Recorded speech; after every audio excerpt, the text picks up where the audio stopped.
लगी थी।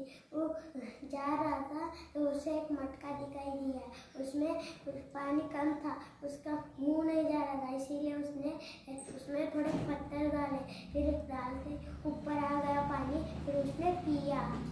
अस्सलाम वालेकुम, मेरा नाम सालिया है, मैं अव्वल जमात में पढ़ती हूँ। मेरे स्कूल का नाम उर्दू कारंबा है।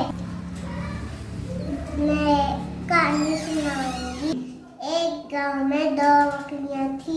एक नदी थी, नदी पर फूल था, फूल बहुत छोटा था। एक दो बकरियां आमने सामने से जा रही थी, जगह बहुत छोटी थी, दोनों सोचने लगी अब क्या करे, अब क्या करे। एक बकरी बोली, मैं रहती हूँ, तुम मेरे ऊपर से चली जाना। इस तरह दोनों ने समझदारी से फूल को पार किया। बच्चों हमेशा समझदारी से काम लो।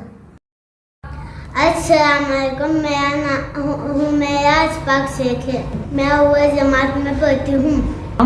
मेरे स्कूल का नाम जिला परिषद उर्दू स्कूल कारंबा है। मैं आपको एक कहानी सुनाई हूँ। मेरी कहानी का नाम है बिल्ली के गले में घंटी। एक बिल्ली चूहों को हमेशा खाती है। चूहे बेजार आ चुके थे।